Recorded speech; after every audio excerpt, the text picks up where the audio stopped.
Welcome to Learn Yourself. Today we are going to study about Chapter 9, Force and Laws of Motion. This is under CBSE Standard 9 syllabus. So first of all, when we are talking about force, so what is the meaning of force? When we want to move anything, when we want to push anything, whatever pressure or whatever strength we are applying in one particular direction, that is force, right? Force is well known. Force is not a new term for us. We know what is force. So now let us learn about some of the dimension of the force which till now we did not know. So what is the definition of force, or when we are using the force? So all these definitions and all the statements are when you are relating it to practical situation. Those statements are really very easy, but somewhere we are using some scientific terminology and some physics language. So those words you have to remember, and those words should reflect in your answer when you are writing any particular answer for the question. Then only it will be correct for any particular question. So now let us understand what is force. A force can be used to change the magnitude of velocity. Magnitude of velocity. Now first of all, what is a velocity? That we have already learned in chapter 8. Here we are using many concepts from chapter 8. So if you have any doubt regarding velocity, acceleration, when the car starts, what will be its velocity, when it applies brake, then the force will be applicable to its opposite direction of the motion and all such things. If you have any doubt, please refer my video based on chapter 8 in which I have discussed all the things in detail. Then come back to this chapter, and this chapter will be very easy for you. So here, magnitude. First of all, what is the magnitude? Magnitude means any physical quantity. For example, magnitude of weight. So 20 kg, 22 kg, one physical quantity assigned with that characteristic property is known as magnitude. So magnitude of velocity. Velocity means the change of speed with respect to time. Change of speed with respect to time, either it will be increasing or decreasing. It should be with respect to time. Then it is known as velocity. So here, magnitude of velocity. So where we are using force? In first case, we are using force to change speed. Either we are increasing or we are applying brake. Brake, what is a brake? When we are applying brake, we are applying force against motion. So that is also by application of the force. So we are decreasing the speed. When we are increasing the speed, that means we are pushing a vehicle in one particular direction, or a ball is coming from one certain direction and we are kicking it to other side. So in both the example, either we are increasing velocity or we are decreasing velocity. So in change of speed with respect to time, so we are either increasing speed or decreasing speed. Both the things we are doing with the help of force. When we are applying force, we can do either of the thing. Then velocity of an object, or to change its direction of the motion. As I said earlier, ball is coming from one direction, you are kicking and you are throwing it, or you are kicking it towards the goal post. So you are changing the direction of the ball. So that is what you are doing here when you are applying force. So here, second thing what you are doing is changing its direction.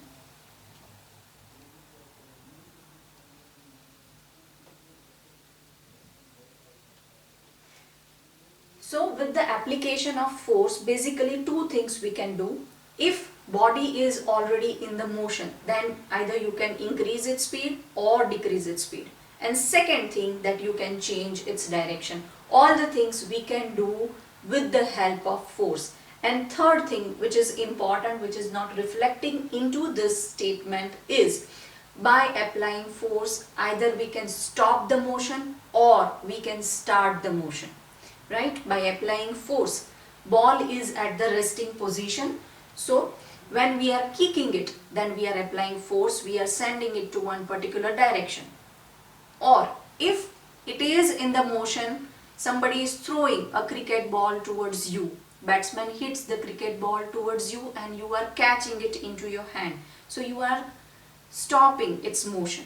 So these two things also you can do with the help of force. Third possible point is that if it is at the resting position, if any object is at the resting position, then you can give that object motion, or otherwise also it is possible that if it is in the motion, then by application of force you can stop its motion, right? So this is the third thing. So all these things we can do with the help of force.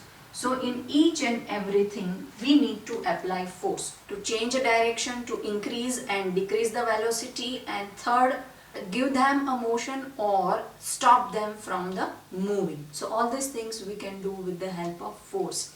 Now let us understand about balanced and unbalanced force. Balanced and unbalanced force. Now what is the meaning of balanced and unbalanced force? Before understanding that, let us assume one situation that one big box is there and I am pushing it. How much should I push? It should be more than its weight, or if it is heavy, then I have to push harder and harder until my force will be more than its weight. Then only I can push it further. If it's lightweight, then easily I can push it further. But if it is heavy, then how much harder should I push? My push should be more than its weight. Then only I can push it further. Now let us understand this situation as per the physics terminology and as per the physics learning. So whenever I am saying that my push should be more than its weight, that means why it is happening like that? Because always whenever two surfaces are coming in close to each other, or they are coming in contact with each other, there will be a friction force between them. There will be a friction force between them, and friction force is very important. Because of friction force we are able to walk on the surface.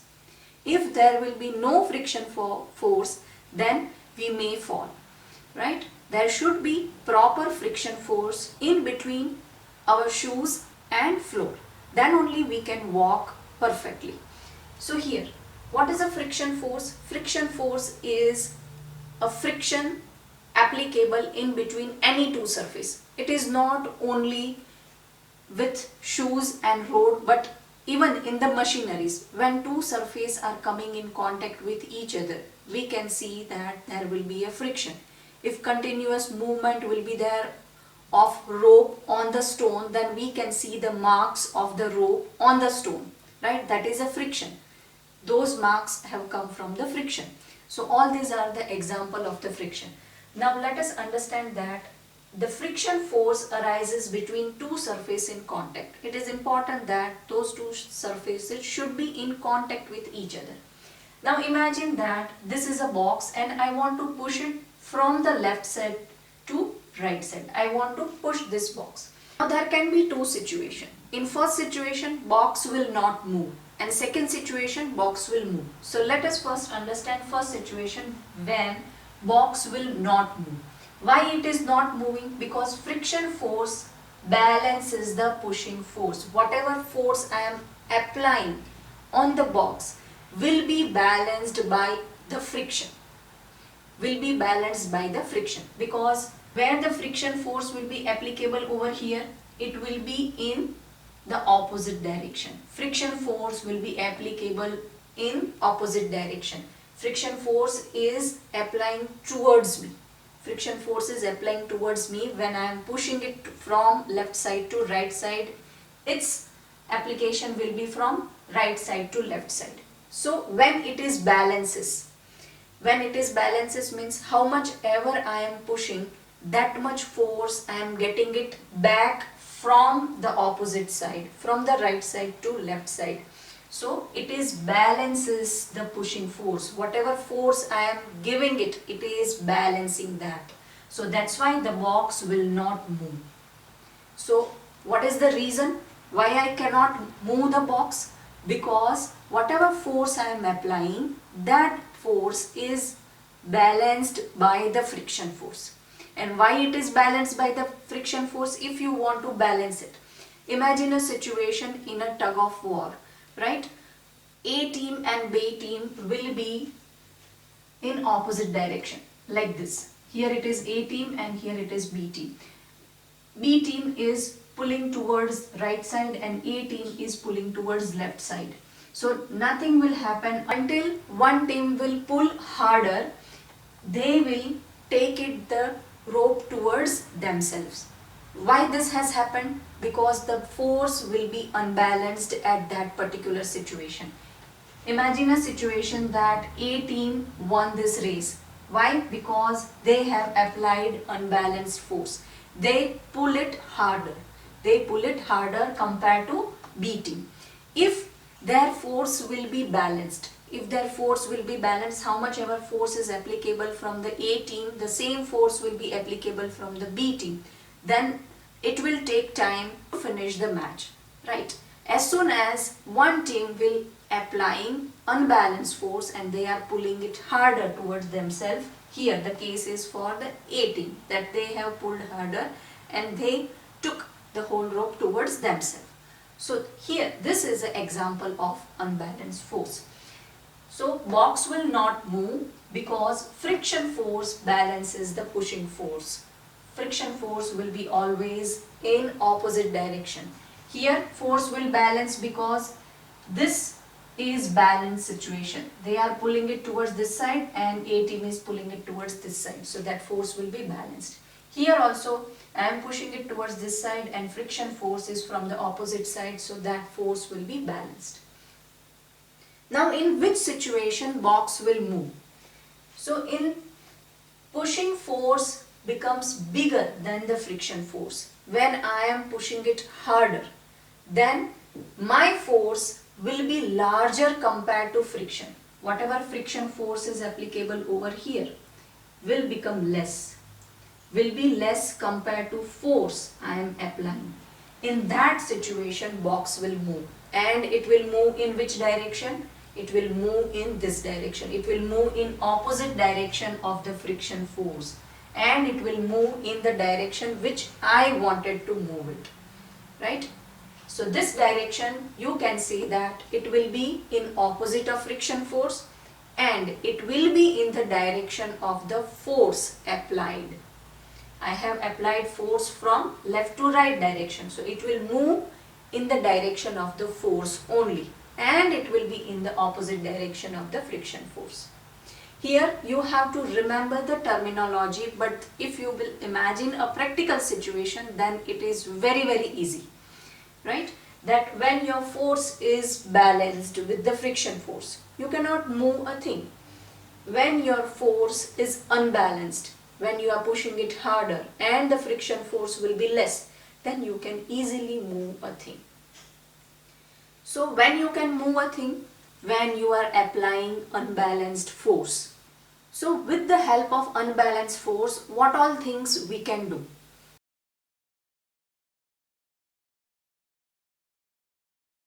So with unbalanced force, we can change speed of any object. So either we can increase the speed or we can decrease a speed by unbalanced force. Then change of direction. If it is coming from one particular direction, we can change its direction of the motion with the help of unbalanced force. So these are the application of unbalanced force. When we are applying force which is larger than the friction, then it will show some result in the movement of the object. Either we can increase the speed or decrease the speed, or we can change the direction of the motion. Then what balanced force can do? Can you think of any example? What is the meaning of balanced force? Balanced force means force has been balanced by the friction. So it will not show any result in any particular condition because it has been balanced. So whatever force we are applying, it has been balanced. So we cannot see any result in the case of balanced force. So we cannot do any work with the help of balanced force. So here we are going to discuss the experiment of Galileo, and we are trying to prove, or we are trying to understand the first law of motion. So here Galileo arranged this types of planes, and they all were inclined plane and their slopes were different. So here this is a left side and this is a right side. So he was releasing a marble from certain height on this inclined plane, and different result he was achieving for this different inclination of this four planes. So here gradually he has decreased the slope of the plane. So angle of the inclination has been decreased. What is the meaning of inclined plane? Is plane having a slope or which is not straight. So here inclined planes are there. From the left side we are releasing this marble and it is achieving some height.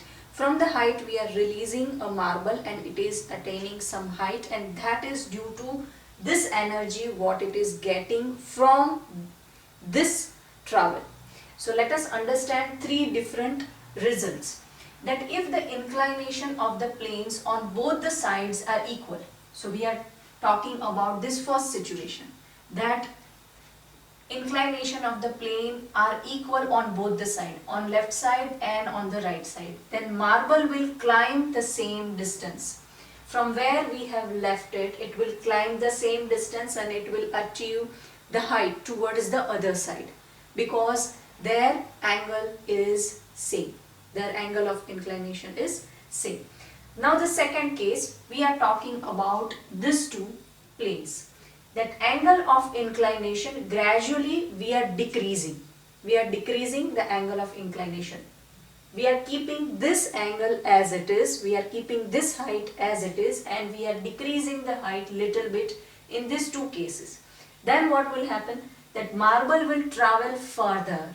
So marble has achieved a same height over here in the first case because angle of inclination was the same. So they were same in angle. Now here we are gradually decreasing the angle. So whatever height, from whatever height it is falling down, it does not need to achieve the same height. The angle of inclination has been decreased. So it will travel farther. It will travel farther in this direction. So right side it will travel farther because that slope has been reduced and the angle of the inclination has been reduced.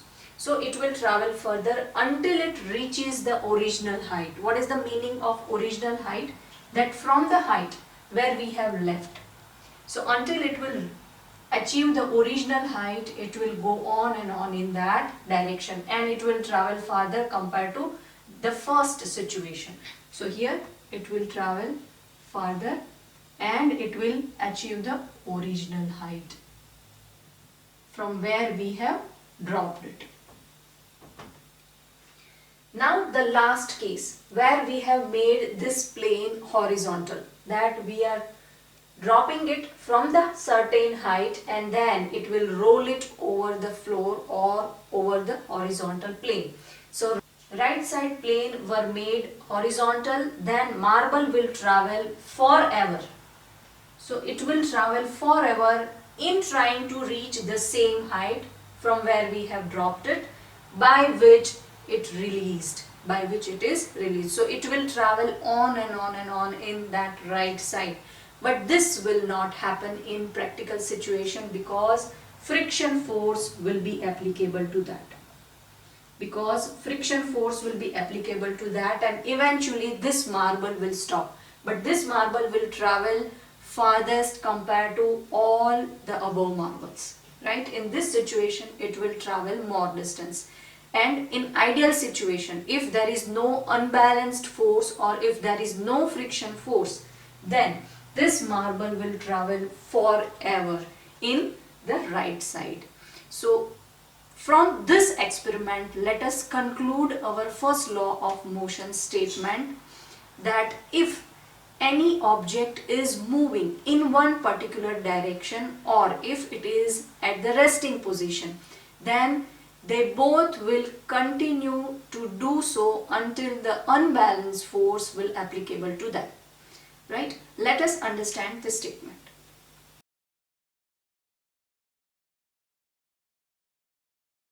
This is our statement for the first law of motion, that an object remains in the state of rest or of uniform motion.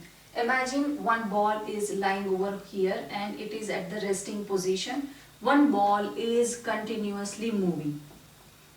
So they both will continue to do so. That one is at the resting position, so it will lie there only. The other one is in the motion, so it will keep on doing so until in a straight line, unless compelled to change. Now why they have written here straight line? Because if there is a slope here, imagine this situation that it is moving and it is in the slope. It is in the inclined plane, that at one position it is going to stop. It cannot go further as it is moving on the slope. So we are not arguing here for this kind of situation. So that's why we have to write this straight line. Motion in a straight line, not on a slope. Either if it is an inclined plane like this, or it is an inclined plane like this, that it is going down below the slope or it is going up above the slope. So we are not arguing for both of this situation. We are talking about the situation where there is a motion in the straight line. So object remain in the state of rest, or it is in the moving condition, or of a uniform motion. It is uniform motion. So that also means that we are not increasing or decreasing its velocity. Its motion is uniform in a straight line. So there is no slope over here, unless compelled to change the state, unless we are applying a force, unless we are compelling it to stop, or we are compelling this ball and pushing it to go forward. So unless compelled to change the state by an applied force, if we are applying unbalanced force to these two balls, then only they will change their state, moving state or resting state. They can change it only if we are applying force. Otherwise, without force, they will continue to do so, that it will remain in the motion and it will remain in its resting position. So this is the statement of the first law of motion. Now, why any object will resist a change? That if any object is moving in particular direction or object is standing still, then why they are resist a change? They are resist a change because of their body's inertia. So let us learn a new term, that is inertia.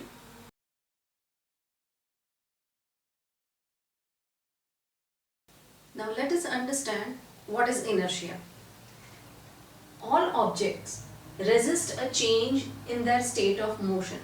So if a ball is moving, then it will resist a change. And we have seen this in first law of motion, that we have seen this in first law of motion, that if we are dropping a marble from certain height and if it is rolling on horizontal plane, then it will go on and on and on in this direction forever. But it will stop in between practically because of the friction force. Friction force is applicable on this marble on opposite direction, and because of the friction force it will stop after some time. But if there is no friction force and if there is no unbalanced force acting upon them, then it will travel in this direction forever.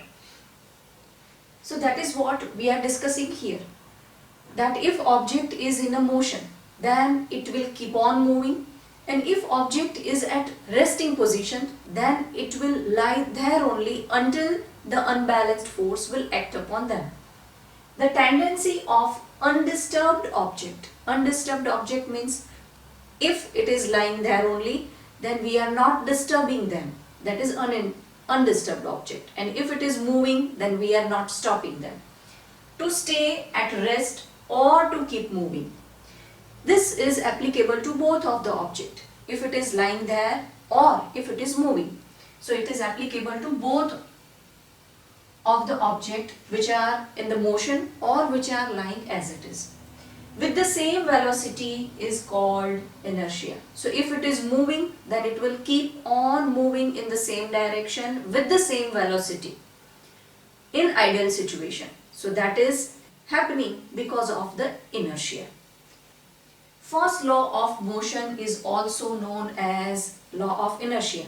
We have seen in the first law of motion that if the object is moving in certain direction or the object is lying at one place, then until we are applying unbalanced force upon them, they will keep on doing whatever they are doing. If they are moving, they'll keep on moving. If they are staying at one place, then they will be there until the unbalanced force will act upon them. So same thing we are discussing here, and this is happening because of the inertia. All objects are having inertia and this is happening because of that. So concept of inertia and concept of first law of motion is same, and because of that the first law of motion is also known as law of inertia. Whatever first law of motion is explaining to us is happening because of the inertia. So that's why law of motion is also known as law of inertia. Now let us understand some of the example which clearly show us that this is happening because of the inertia which is lying along with the object. Now let us understand one example which will show us what is body's inertia. Car is moving and after sudden application of brakes, what will happen? That we are sitting in the car is moving with certain velocity, and at some point we are applying a sudden brake or the driver is applying sudden brake. What will happen? We will go forward and by ourselves we are coming back. But by going forward is not our wish, or we are not doing that. It automatically happens. Why it happens automatically? Because car was in the motion. When car was moving in one direction, car was moving with certain velocity. Now when it applies sudden brake, then car will stop. Car will stop, but our body's inertia is still moving. As per our body's inertia, our body is in a motion. Yes, it is along with the car, but our body and car is not the same object. They both are different objects. So when car stops, because of our body's inertia, we are in the motion and we will not stop. By sudden brake, car will stop, but because of our body's inertia, which is already in the motion, which will not stop. So we will go forward and by ourselves we are coming back. Going forward is happening automatically and we are trying to come back because we will not get hurt. And this is the reason why we are wearing safety belts in our car. So why we are wearing safety belts? So if in case we are applying or driver is applying sudden brake, then if we cannot control ourselves, then we may dash to car windscreen. It should not happen, or to avoid this situation we are wearing a safety belt so that that safety belt will keep us safe in this dangerous situation, that when a driver is applying sudden brake we will not fall at the front or we will not dash our head at the front seat or to the windscreen. So why our body is going forward? Because of our body's inertia. When car was moving, our body was also moving along with the car. But by the application of sudden brake, car will stop but our body's inertia is still in the motion. So it will keep on doing the same thing until we will stop our body intentionally and we are coming back. So this is the reason why we are falling at the front by the application of sudden brake. Now let us think of opposite example, that you are standing in a bus and suddenly bus has started to move. Bus was at resting position. This was the situation when it was in motion and suddenly it is coming at the resting position or it is slowing down. This is the first example. Second example we are discussing, that is, this is a bus and bus is at the resting position and passenger or we are standing in a bus. We are standing in a bus, we are holding a rod and we are standing. So when bus is at the resting position and suddenly start moving, suddenly it is coming in the motion. So what will happen? Our body's inertia was at the resting position, our body was at the resting position. Bus has started to move but our body has not started to move. So what will happen? That we will fall back because bus is moving forward but our body will stay there only. So bus will move, our body will be there, so we will fall backward. And intentionally we will hold our legs stiff on the ground and we are trying to stay on our position. We are trying to stand firmly on the ground. And if we are not doing that, then we may fall backward. Not the front, we will fall backward. Why? Because bus is moving but our body will remain over there only because of our resting position, because of our body's inertia was at resting position. So these two are completely opposite example. That when car is moving, our body was also moving, car stops, vehicle stops but our body will not stop, so we will fall at the front. Here, vehicle is at the resting position, our body was also at the resting position and suddenly vehicle will start but body was at the resting position. So we will fall backward. So you have to remember here that when the body will move front and when the body will fall backward. You understand the concept and think about a practical situation, so it is very easy to frame your sentence and very easy to write the answer. That whatever vehicle is doing, the body is doing opposite and because of its inertia, it may fall at the front or it may fall at the back.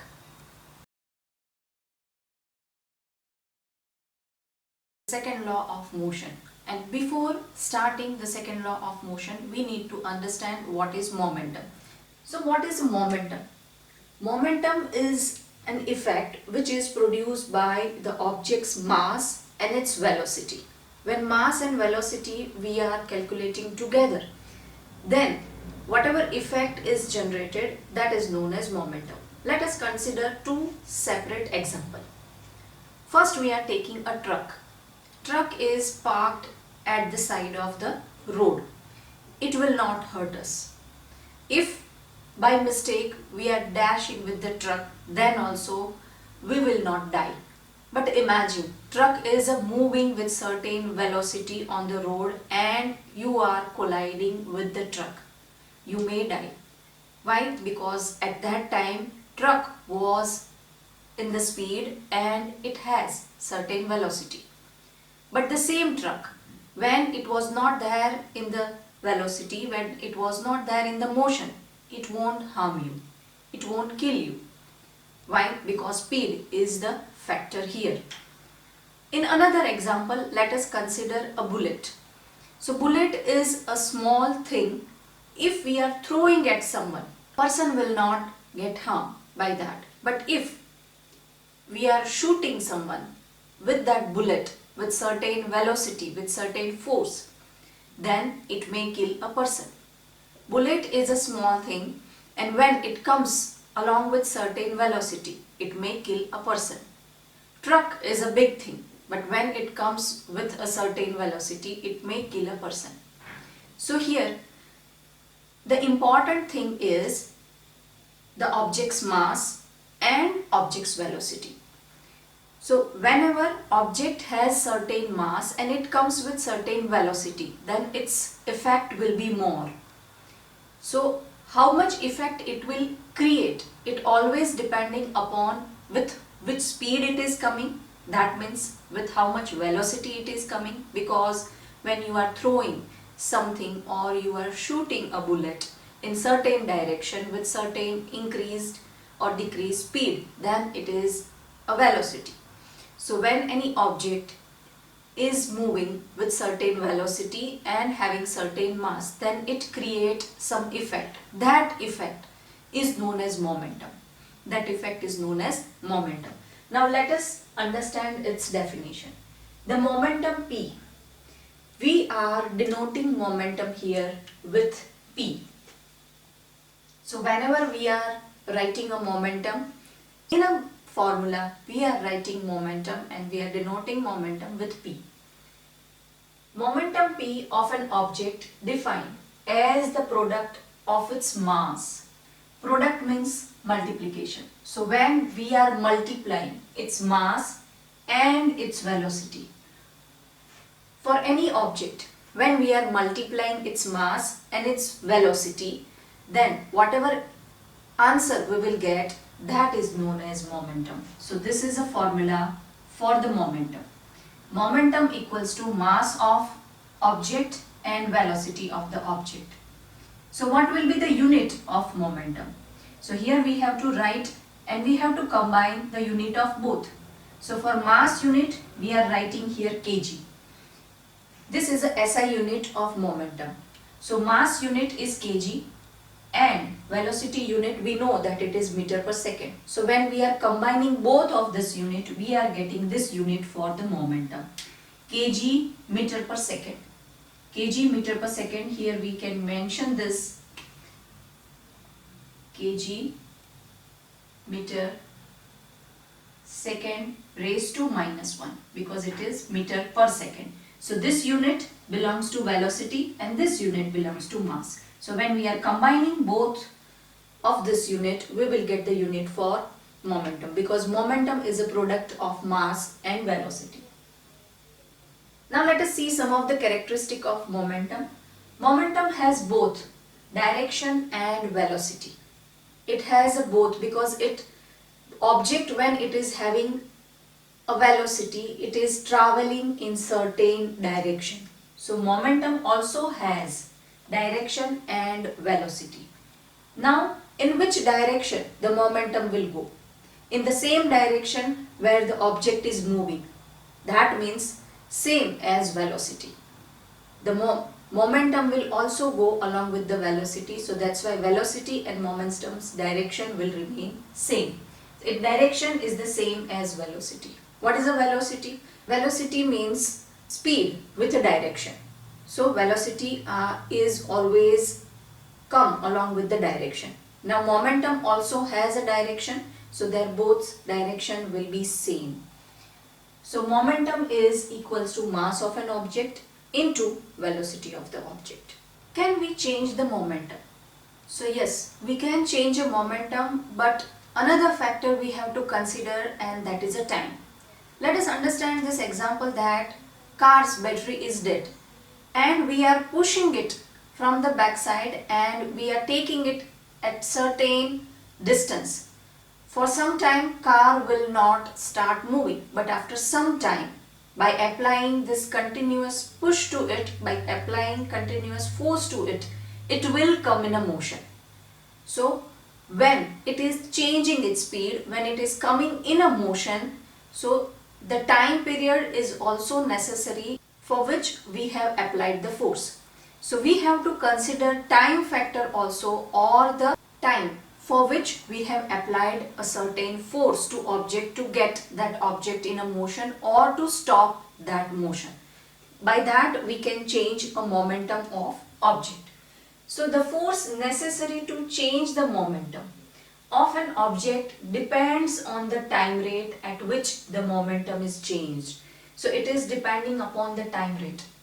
It is depending upon the time rate at which the momentum is changed. So whatever force we are applying, so that force we are applying for how long, that also matters. One big stone is there, we are pushing it and we have to keep it aside. So initially 2 to 3 seconds we cannot push it further or we cannot push it at the side. But if we are continuously doing that for some time, then we may push it to the side. So we have changed its momentum. So the time is also an important factor when we are changing a momentum.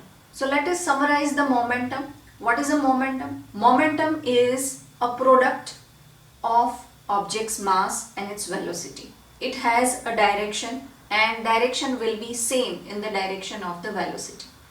Now we can change a momentum, but it is again depending upon the time we have applied the force on the object, that after some time or for how long we have applied the force and we have changed its momentum.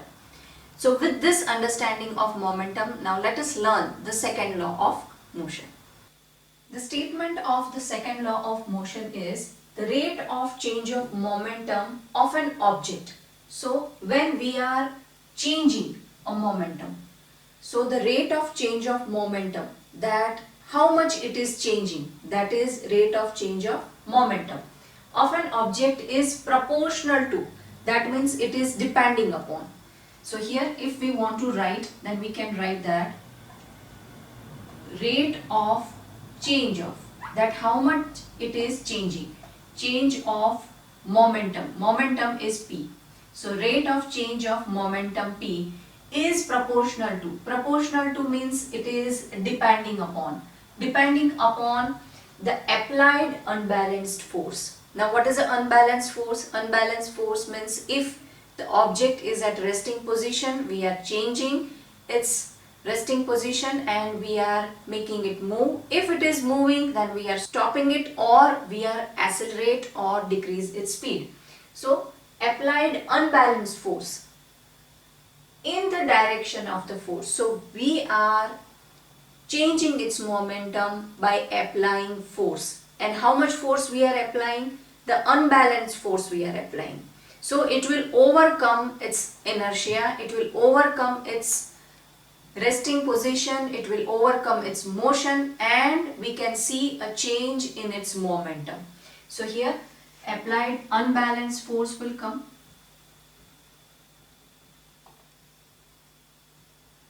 Unbalanced force in the direction of the force.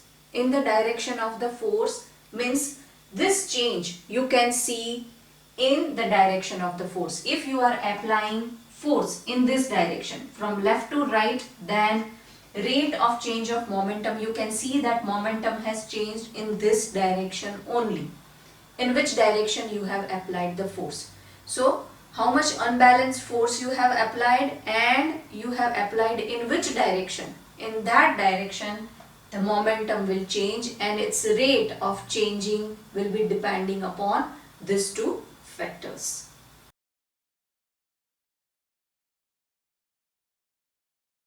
So second law of motion is talking about rate of change of momentum and how this momentum will change when we are applying certain unbalanced force. Then the momentum will change for an object. So here we are trying to deriving the mathematical formula for the second law of motion. So second law of motion is talking about the rate of change of momentum. That means earlier what was momentum was there, after applying force the momentum has been changed. So we are writing here the momentum, the earlier momentum which is P1, that we can refer it about initial momentum.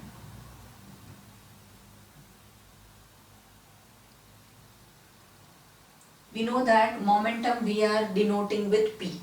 So P1 is initial momentum and after application of force the object's momentum will change.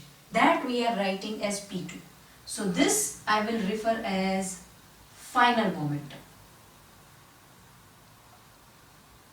How in chapter 8 we are writing the initial velocity and final velocity. Same way This is the initial momentum and this is final momentum. The difference is final momentum is the changed momentum after application of unbalanced force. Now we know that if we want to see that how much momentum has been changed, then we have to subtract P1 from P2. So let us write here that the change in momentum equals to P2 minus P1. Just like how we are writing the final velocity minus initial velocity to check the difference in velocity or to check the difference in speed. Like that we are writing here final momentum minus initial momentum. Now what is P?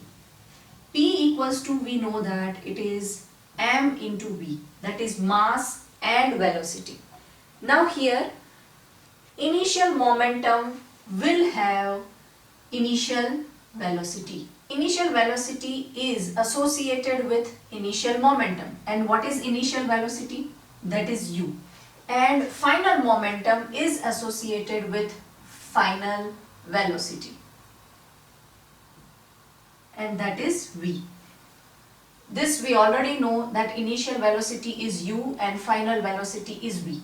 Now when we are writing P equals to mv, we are writing for P1, which is initial momentum, this v we are replacing with u because it is initial. So m into u we are writing. And for P2, we are writing m into v, which is final velocity.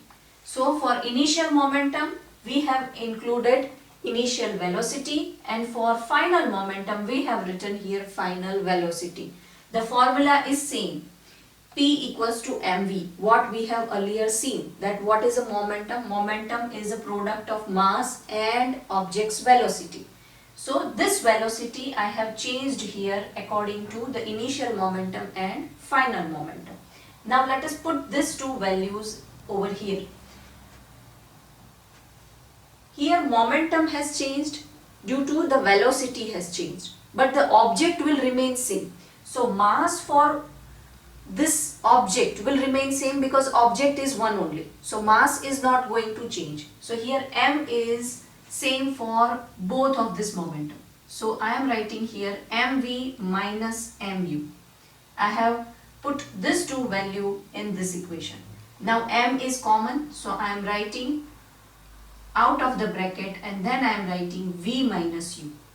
Then I am writing v minus u. So for this formula, we can say that change in momentum or rate of change of momentum, rate of change of momentum is proportional to this quantities. Now rate of change of momentum is also depending upon for how much time we have applied the force. So here it is also depending upon the time. Now rate of change of momentum is also depending upon, or this quantity is also depending upon how much force we have applied. So rate of change of momentum, we can write F also. F suggesting that how much unbalanced force we have applied on this object. So F is proportional to mv minus u divided by t. Now this proportionality sign I am replacing with k, which is a constant. So km v minus u divided by t. So F, which is unbalanced applied force to change the momentum of an object, equals to km v minus u divided by t, where v is final velocity, u is initial velocity and t is time, where m is a mass and f is force, which is unbalanced applied force to change the momentum of object. So here we got our formula that F equals to km into the bracket v minus u divided by t. Now if we will see that v minus u divided by t is acceleration. V minus u divided by t is acceleration. So another formula which we can derive from this is F equals to K M and A, where A equals to V minus u divided by t. So F equals to Ma. That is also one of the formula which we are going to use. So there are two formulas, K, and our formula is M into bracket V minus u divided by t. F equals to Kma. Now, when there is a proportionality constant K, then what value we can take as a K? So let us understand the value of K, which is 1. Let us understand why the value of K is 1. So from the second law of motion, we derive two formulas, and those are F equals to Km V minus u divided by t and F equals to Kma. Now we are talking about the value of K, and value of K is chosen 1. Why? Because whatever the unit force we are taking is 1. So what is a unit force? So 1 unit of force is defined as the amount that produces an acceleration of 1 meter per second square in an object of 1 kg mass. So for 1 kg mass, 1 unit force is producing 1 meter per second square acceleration. So that is 1 unit force. And here in both of these formulas, we are taking K equals to 1. Because when we are taking 1 unit force, K into 1 kg mass, because that is as per the definition, that 1 kg object which has a 1 kg mass, and it will gain 1 meter per second square acceleration.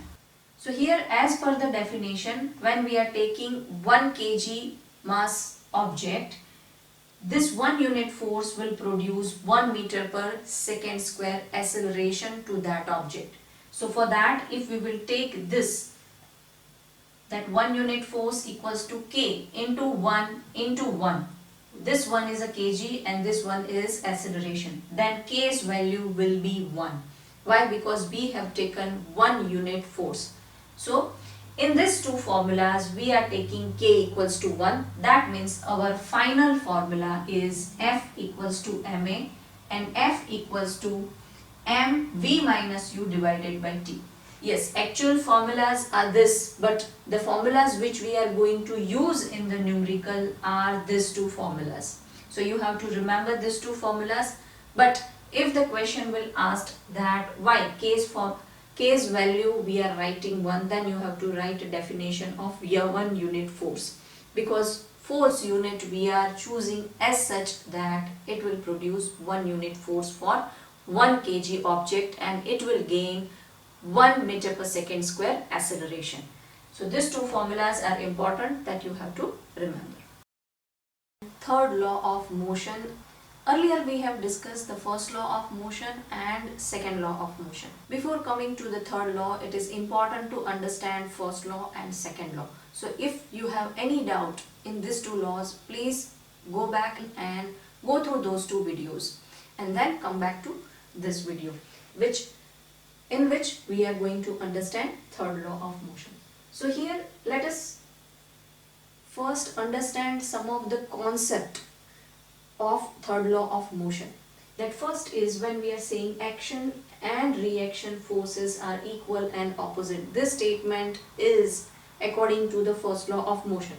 So I have given here as per the textbook the example in which spring balance is there. So in this spring, this is one spring and this is another spring. This spring has been attached to the wall, and from here when we are pulling it, so how much we are pulling it, that much it pulls back, So action and reaction forces are equal and opposite. That means how much hard we are hitting to a ball, that much it will go up. How much force we have exerted on that much it will give back. So action and repulsion are always equal and opposite in direction. Once you are hitting the ball to the ground, it comes back. That means it is opposite. and how much fast you are hitting it, that much fast it will come back. So it is equal in force and opposite in direction. Equal in force and opposite in direction. Then second, a forward force on bullet and recoil of the gun. This we need to understand, that when there is a pistol like this, so this is a pistol or this is a gun. So from here we are firing a bullet. When we are firing a bullet from a gun or from a rifle, so when we are firing it, it comes back. That jerk comes back with whatever force the bullet will go on into the air. We are shooting the bullet, and with that much force that rifle or the pistol will come back. So that force we are talking about, and that will be recoil of the gun. What is the meaning of recoil of the gun? After shooting the bullet, that gun will comes back. So this will happen within a fraction of a second, that once you are firing it, it comes back. Once you are firing it, it comes back. So that movement will happen simultaneously. That bullet is going in the forward direction and gun will comes back. And gun will comes back. So that is recoil of the gun. That gun is coming back. Why? Because it is throwing bullet out of that with some force. So the same force it is coming back. Because force will be in opposite direction. So it comes back. Then let us consider this example, that this is a skateboard and this is one fixed bench. So when you are trying to jump from the skateboard, you may fall because skateboard will move from its place. But when you are jumping from the bench or jumping on the bench, you will not fall because it is fixed. It is fixed. That is how you are walking on the floor, that you are putting pressure on the floor and you are going ahead. And you are going ahead. If your floor is moving, then you may fall. So here this is not fixed at its position. So you may fall when you are jumping on it or when you are jumping down from it. But here there are no chances of falling because it is fixed. So it will exert some force in opposite direction. It will help you to jump, it will help you to move. Whereas here it will comes back. If you are jumping on this direction, then it will move ahead. It will move ahead and it will not give that much force back to you which will support you in your jumping. So this will move and it will not give you force whatever you want in the jumping, but this is fixed, so it will give opposite equal force in opposite direction, so it will help you to move. Now we are going to understand that conservation of momentum. So momentum, we already know that momentum is a product of mass of the object and acceleration. That is a momentum.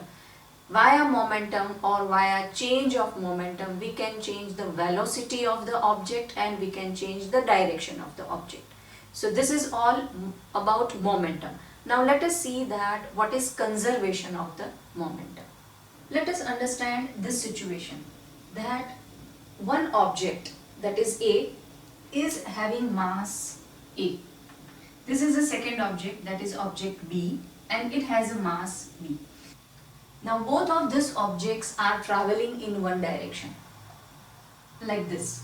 They are traveling, but here the velocity of object A is greater than velocity of object B. So what will happen, that it will dash and it will collide with B while they are moving. This situation you have to imagine that they are moving on a floor. Imagine these two are the balls. So they are moving on the ball, but ball A is faster compared to ball B. So what will happen, that it will go and collide with ball B while both are in a moving direction. So it is colliding with ball B. So when they are colliding with each other, this ball will exert some pressure or some force on ball B, and in reverse this ball B will exert some force on ball A. That means whatever force A is applied on B, that I am writing as FAB. because A has applied force on B. So that is my first force, that it is applicable to B object.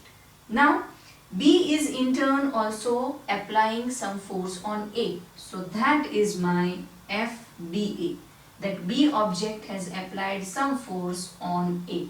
So here there will be two force, FAB, FBA. So A object has applied some force on object B and B object has applied some force on A. So this is a situation. Now let us understand that when this will happen, what will be the result. So we are converting this entire situation into mathematical formulation. That what will be the force in this situation and what will be the force in this situation. So as discussed, there are two forces. So from this direction, from A to B, force is FAB, and this force, which is FBA, will be in opposite direction. To FAB. So these are two forces acting on these two objects. Let us convert this FAB into its mathematical formulation. So if I am writing here FAB, so what is the formula for force that we have studied? F equals to m V minus U divided by T. This is the formula of the force which we have studied, and this is rate of change of momentum. When this much force we are applying on the object, then this much rate of change of momentum will be there in the object. So here rate of change of momentum or force applied on another object is this. So here we are writing here MA, because this we are considering AB. AB means force in this direction, and here A object is applying force on B. So here we are considering MA, and velocities we are considering for A. It is going to be VA minus UA divided by T. Now similarly, another equation we will get, that force which is applied from B to A. So B object is applying force on A. So here we will get MB. Why? Because this force, B object is applying force on A. So here mass, what we are calculating here, is of B object. Then similarly, velocity of B object, that is final velocity minus initial velocity divided by T. Here we got two different formula from this collision. Two different formula for two different objects when they are colliding with each other. Now what will happen? That when they are colliding with each other, they are exerting equal force, but they will be in opposite direction. They are exerting equal force. Equal force means FA equals to FBA. FAB equals to FBA. Now how this has been possible? Because when two objects are colliding with each other, as per the first law, that action and repulsion forces are equal in their magnitude. So they are equal. But also they are in opposite direction. So one of this force, we are taking it in negative. And this force, I am taking it negative because actually balls were going in this direction. So this I am considering forward direction, positive direction. But this is in opposite direction. So FBA I am writing negative here, because they both are opposite in their direction. Now let us put the values of FAB and FBA into this equation. So here I am going to write MA into bracket VA minus UA divided by T equals to MB VB minus UB divided by T. We have put all the values what we have written here.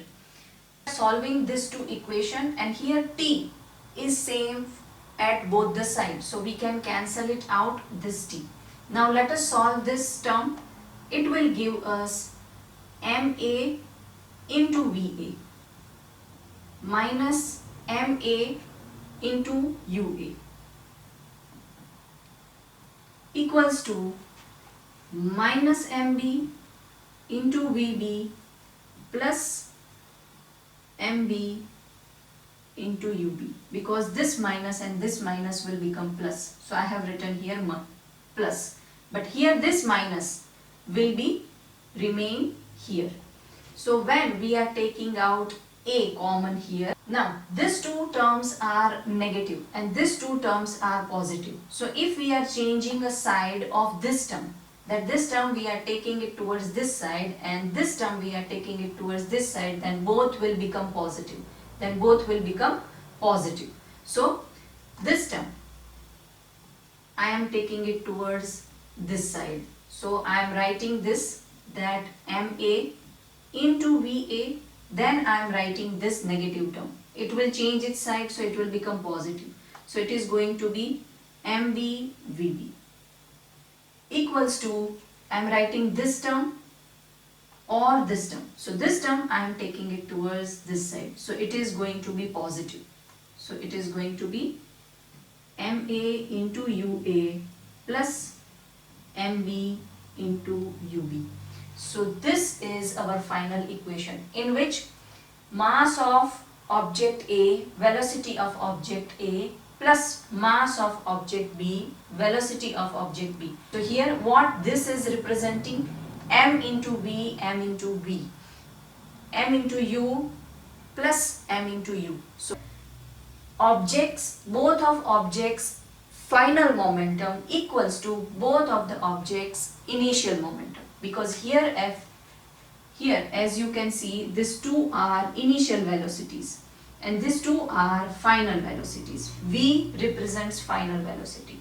So when two objects are combined together, their initial momentum and their final momentum will remain same. So that means final momentum equals to initial momentum. When this will happen?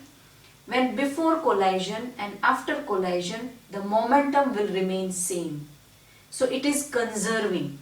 What is the meaning of conserving? Conserving means whatever it is there, you are keeping it as it is. Whatever is there, we are keeping it as it is. That is the meaning of conservation or conserving. So whatever momentum was there in initial situation, after collision also the same momentum it will show. So it is conserving momentum. It is conserving momentum. That means momentum is not changing. Momentum will remain same before collision and after collision. So from this equation we are going to write the statement of third law of motion, and which is about conservation of momentum. This is what we have derived from the situation, that final momentum equals to initial momentum. Final momentum means mass of object along with the final velocity, mass of another object with its final velocity, and mass of object with initial velocity and another object's mass with its initial velocity. So here this will give us momentum, this will also give us momentum, this is also give us momentum, and this MB into VB is also giving momentum. So addition of the initial situation's momentum equals to addition of final situation's momentum. So what is the statement of third law of motion? That the total momentum of two objects is unchanged or conserved by collision.